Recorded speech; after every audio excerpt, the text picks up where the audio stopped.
এবার সন্দেশখালী সংক্রান্ত খবরের দিকে নজর রাখবো, কারণ সন্দেশখালীর বেতাজ বাদশা শেখ শাহজাহান 5ই জানুয়ারি থেকে বেপাত্তা। আচ্ছা, তৃতীয়বার ইডি নোটিশ, সেই ইডি হাজিরাও দিলেন না শাহজাহান। গ্রেফতারির ভয়েই শেখ শাহজাহান ইডি হাজিরা দিলেন না। শেখ শাহজাহানের আইনজীবী মারফত জানিয়ে দিলেন যে ইডি গ্রেফতার না করলে হাজিরা দেবেন শেখ শাহজাহান। আইনজীবীকে দিয়ে আদালতে শর্ত শেখ শাহজাহানের। সৌরভ তিওয়ারি রয়েছে আমার সঙ্গে, সৌরভের সঙ্গে কথা বলবো। সৌরভ, তাহলে রীতিমতো শর্ত চাপালেন শেখ শাহজাহান সন্দেশখালীর বেতাজ বাদশা?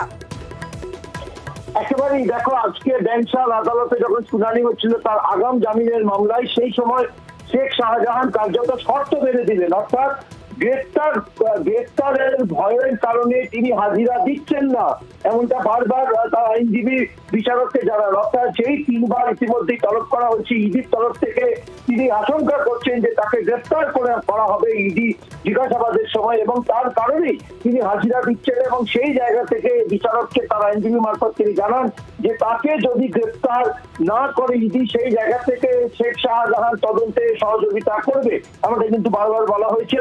এবং শুধু তাই নয়, যে বারবার কোন মামলার কারণে তাকে সামান পাঠানো হচ্ছে সেই বিষয়টিও কিন্তু ইডির কাছ থেকে স্পষ্ট বর্ণনা চেয়েছে শেখ শাহজাহানের আইনজীবী, এমনটাই কিন্তু আদালত সূত্রে খবর।